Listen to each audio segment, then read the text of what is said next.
Welcome to Sweet Tea with the Classics, the podcast that takes classic literature and gives it a Southern twist. Join me, Sweet Tea, as we go through some old favorites in a new accent. Love and Friendship by Jane Austen, Letter 5th, Laura to Mary Ann. One evening in December, as my father, my mother, and myself were arranged in social converse round our fireside, we were on a sudden greatly astonished by hearing a violent knocking on the outward door of our rustic cot. My father started. "What noise is that?" said he. "It sounds like a loud rapping at the door," replied my mother. "It does indeed," cried I. "I am of your opinion," said my father. "It certainly does appear to proceed from some uncommon violence exerted against our unoffending door." "Yes," exclaimed I cannot help thinking it must be somebody who knocks for admittance." "That is another point," replied he. "We must not pretend to determine on what motive the person may knock, though that someone does rap at the door I am partly convinced." Here a second tremendous rap interrupted my father in his speech, and somewhat alarmed my mother and me.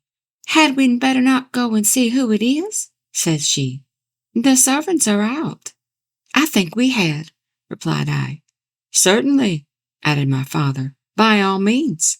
"Shall we go now?" said my mother. "The sooner the better," answered he. "Oh, let no time be lost," cried I. A third, more violent rap than ever again assaulted our ears. "I am certain there is somebody knocking at the door," said my mother. "I think there must," replied my father. "I fancy the servants are returned," said I. "I think I hear Mary going to the door." "I am glad of it," cried my father, "for how I long to know who it is." I was right in my conjecture, for Mary instantly entered the room, informed us that a young gentleman and his servant were at the door, who had lost their way, were very cold, and begged to leave warm themselves by our fire.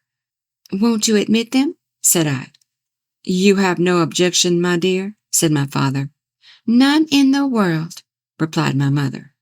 Mary, without waiting for any further commands, immediately left the room and quickly returned, introducing the most beauteous and amiable youth I had ever beheld.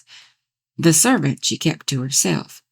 My natural sensibility had already been greatly affected by the sufferings of the unfortunate stranger, and no sooner did I first behold him than I felt that on him the happiness or misery of my future life must depend. Adieu, Laura. Thank you for spending time with us at Sweet Tea with the Classics. We hope you enjoyed your visit. Like, share, and subscribe for more.